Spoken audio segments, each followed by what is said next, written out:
C'est rouge.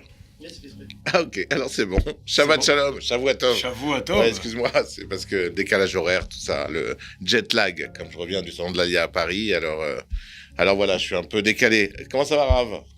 Ça fait plaisir de te voir. Tu m'as manqué à Paris, hein. Non, mais il y en avait d'autres comme toi. À Pavé et à rue des Rosiers, là-bas, j'en ai vu des pareils. On n'est pas tous les mêmes? Pas aussi beau gosse que toi, mais j'en ai vu des pareils. Alors, c'est quoi ce Shabbat? On ouvre un nouveau livre. Le Oui. 4e livre des 5 livres de la Torah. Saison 4. Comment il s'appelle le 4e livre? Bamidbar. Bamidbar, dans le désert. Dans le désert. Ah, sympa. Et t'as vu, pour le désert, on a un nouveau décor. Merci, Shimshon, pour le décor derrière. On a envie de mettre un maillot de bain et d'aller se baigner. Alors, Bamidbar, c'est sympa, ça parle de quoi? Ah ben, du désert. Ah, ok. Du voyage de nos ancêtres. Dans le désert. Depuis la sortie d'Égypte jusqu'à l'entrée en Eretz Israël. Ça a pris combien d'années? 40 ans? 40 ans. Ah, je le savais. Donc c'est un livre d'histoire en réalité. Un livre d'histoire de 40 ans. Il y a très peu de halachot, Ouais. mais on nous raconte ce qui s'est passé. Ok. Et Nous, on pas aime bien seulement- les histoires. Mais pas seulement on nous raconte ce qui s'est passé, Oui. la Torah elle détaille beaucoup de choses. Ok, ça nous intéresse. Et- Ça nous intéresse. Oui, Et oui. c'est intéressant de comprendre, la Torah qui a avare de mots normalement, Ouais. elle peut nous donner des halachot grandes et importantes en quelques mots ou avec des petites lettres. Et ici, la Torah elle parle des dizaines et des dizaines de psukim Oui. sur d'abord le nombre des Juifs, Mhm. après l'emplacement des Juifs Ok. et la façon qu'ils ont voyagé. D'accord, tout ça dans le désert. Tout ça dans le désert. Ok. D'abord, on va voir un petit peu comment c'était organisé. Alors, Il dis-moi. y a quand même quelques millions de personnes à organiser. Mhm. Aujourd'hui, avec une petite fête avec quelques centaines de personnes, on prend... On a du mal, déjà pour mettre les tables et tout. Il y a un bonhomme, il Lui, il est s'appelle, fâché avec lui. Lui, c'est son meilleur ami, il faut les mettre ensemble. Ouais, on sait que c'est une galère. Donc il y a quelqu'un, son métier, c'est de... Qu'on appelle ça? Ouais. Placier. Placier, ça s'appelle? Voilà, sûrement. Ok. Alors ici, on avait combien de Juifs? Est-ce que tu te rappelles? 6 millions? 603 550 hommes. Ok. Entre 20 ans et 60 ans. D'accord. Tu multiplies par une femme chacun, voire 2. 50%. À l'époque, Il y a- voire 3. Non, mais il y a déjà 50% des naissances, ils sont des filles. Donc on a déjà 1 200 000. Ok. En dessous de 20 ans, on a des enfants. Au-dessus de 60 ans, on a des personnes âgées. Donc il y a quelques millions de personnes. Ok, prenez vos calculettes. Hein. On interroge à la fin. Donc, on a combien d'après toi? 3 millions à peu près. Ah, j'étais pas loin. Le double. 3 millions. Ok. Alors, On est 3 mais millions c'est dans un le numéro désert. qui n'est pas marqué dans... Ouais. Ok, Khazan. c'est... Alors, 3 millions dans le désert. Il y a de la place Mais déjà on va parler des 600 000. Des 600 000 hommes de 20 ans à 60 ans. Ok. Donc on comprend que chaque Les fois... femmes et les gosses, on s'en fout. On Ok. s'en fout pas. Ah, Mais l'important, c'est le nombre des hommes. ok. Mais une petite question. Pour être juif, la judaïcité dépend de quoi? Du père ou de la mère? Eh ben, à l'époque, je crois que c'était du père. Non. De la mère déjà? Toujours de la mère. Ah, ok, alors de la mère. Et là, on nous parle des 603 550 Homme. hommes. Et les juifs sont partagés en 12 tribus. Nachon. Et ce sont des tribus qui dépendent des hommes. Oui. Donc si quelqu'un il se demande quelle tribu je suis, Mhm. il s'intéresse pas à la famille de sa mère. La Il famille de son s'intéresse père. à Ok. Pourquoi c'est si important qu'on ait des tribus différentes et que la tribu passe le père et pas par la mère? Alors, une très très bonne question. Alors, peut-être parce que chaque tribu avait une spécificité, comme par exemple, il y avait des pêcheurs, il y avait des cultivateurs, il y avait des Cohen qui étaient au temple. Donc, là, peut-être on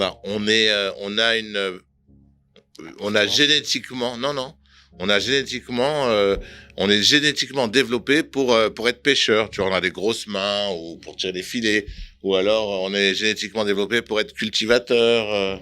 C'est beau, mais est-ce que ça dépend de la main du père ou de la main de la mère? La main du père, Pourquoi?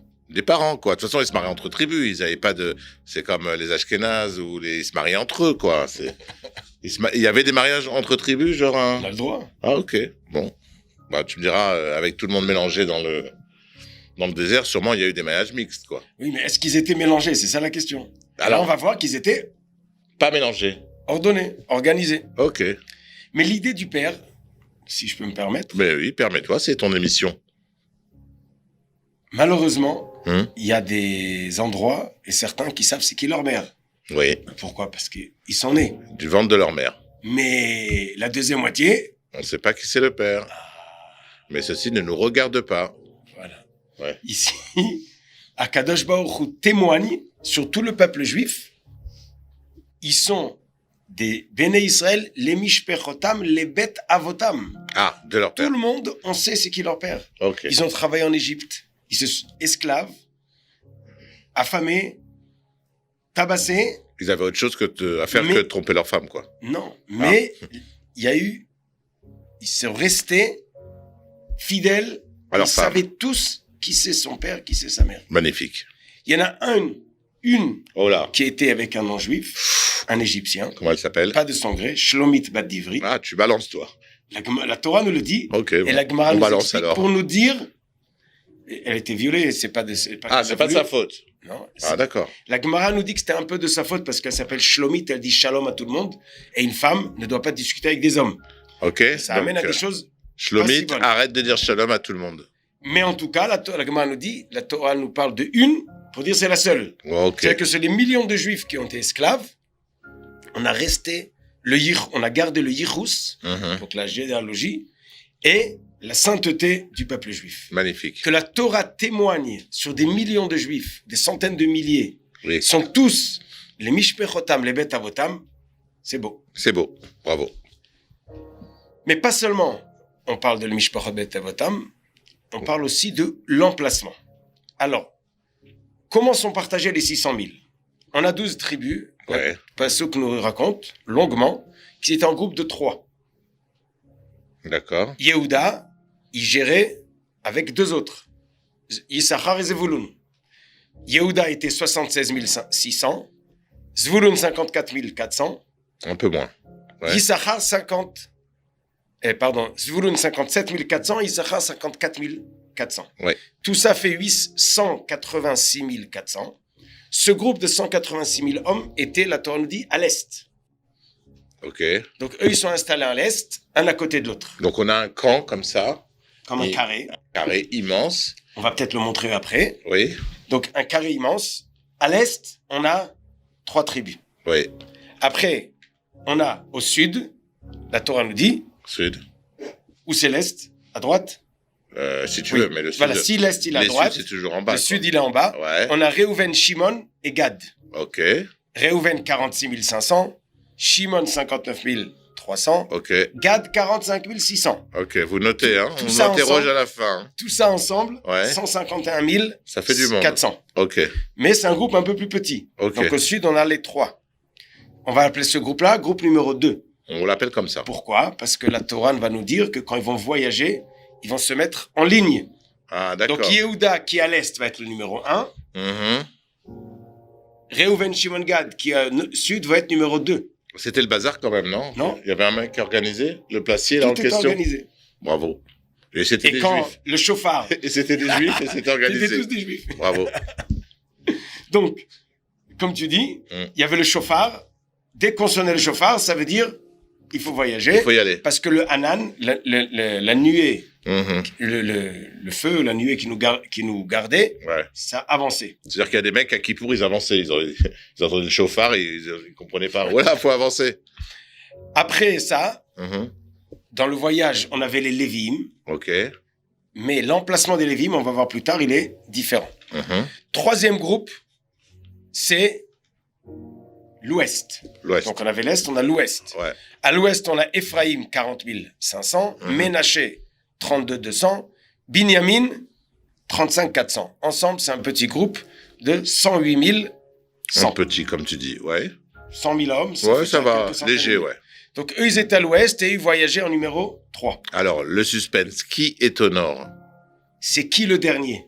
C'est qui le dernier? Mais, deuxième question, Et- est-ce que le dernier est moins que le premier? Ou est-ce que, au contraire, c'est plus Au que contraire. le premier? Le dernier au nord, c'était Asher, Naphtali et Dan.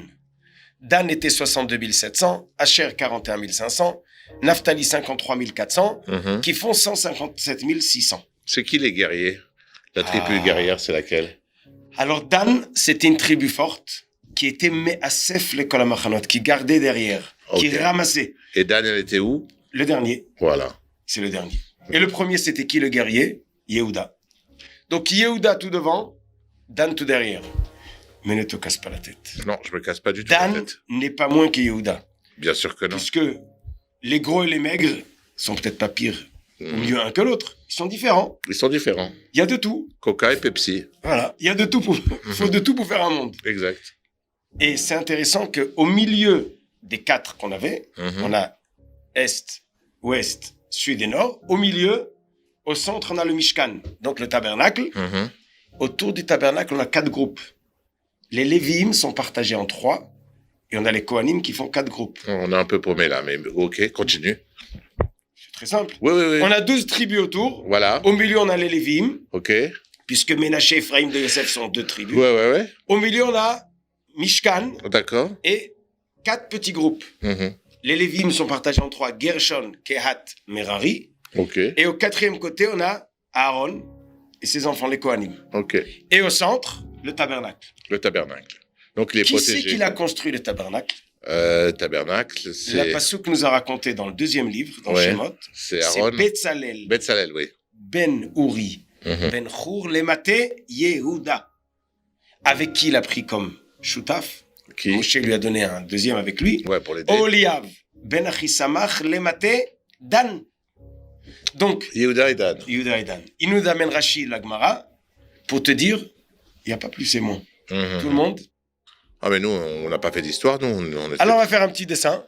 Ah, j'adore les dessins. Voilà. On a ici un petit carré. Donc ça, c'est le drapeau de la Suisse. Ouais. Ok. Égaux. Tout le monde est égal. On a... a le Mishkan, le tabernacle au milieu. Ouais. On a les Lévi'im, 3 groupes, et les Kohanim. Ok. Et on a les 3 tribus de tous les côtés. Voilà. Donc, ici, on a le tabernacle. Tu me suis ou pas? Là, on a le tabernacle au milieu. Exactement. Ok. Et là, On donc, a les tribus. par 2 ou par 3? Ah oui, par 3. 1, 2, 3. 1, 2, 3. 1, 2, 3. Donc, on avait un drapeau suisse, quoi. Et c'était la paix entre tout le monde. D'où le drapeau suisse.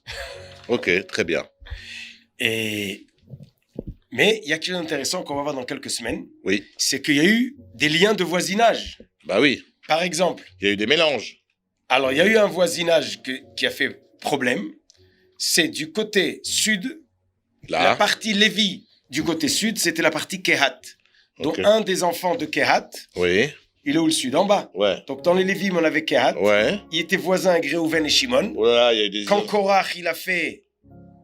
Il a rouspété ou il a essayé de... Ouais, faire la manifestation, là. Contre Moshe Les Rabbeinu. gilets jaunes de... C'était les gilets jaunes de... Les premiers gilets jaunes. Ouais, exact. Eh ben, qui c'est qui est avec lui? Réhouven et Shimon. Et la Gemara nous dit, d'ici on apprend, malheur au rachat, malheur à son voisin.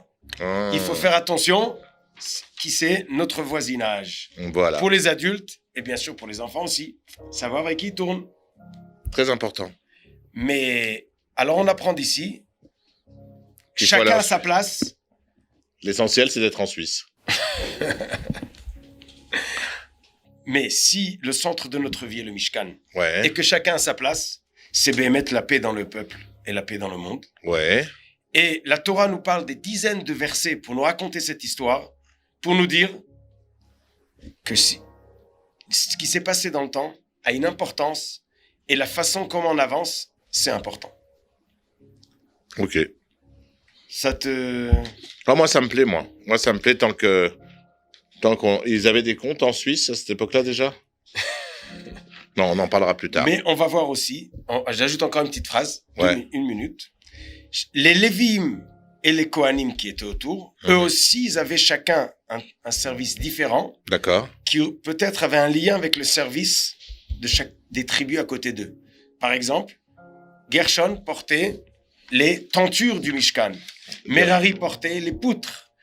Kehat portait le Aaron, le Misbéach, le Shulchan. Ok. Et alors, quel rapport, par exemple, les poutres avec... Et les Kohanim, un instant, eux étaient là pour garder que les Juifs ne s'approchent pas. D'accord. Donc, ça, c'est pas pour un petit cours de 10 minutes.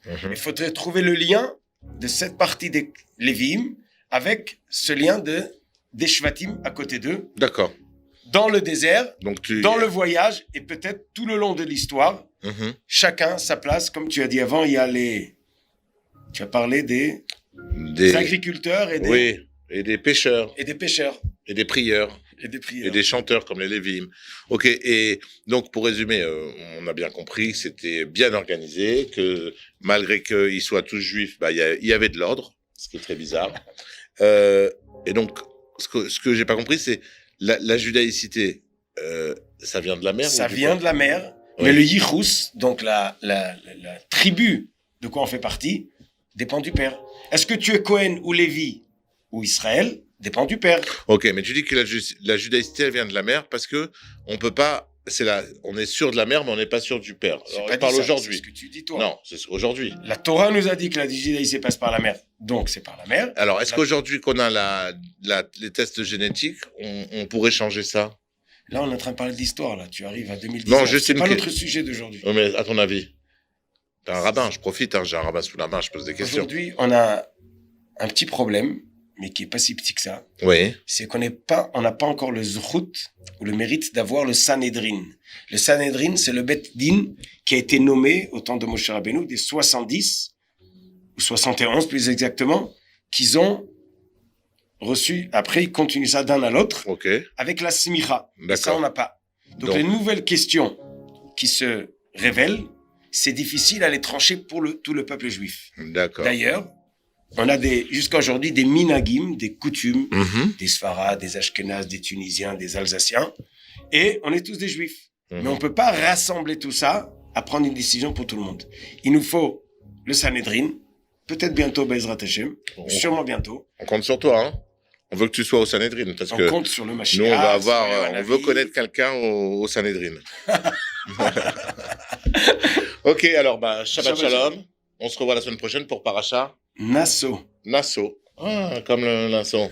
Ok, super. À la semaine prochaine. Shabbat Shalom.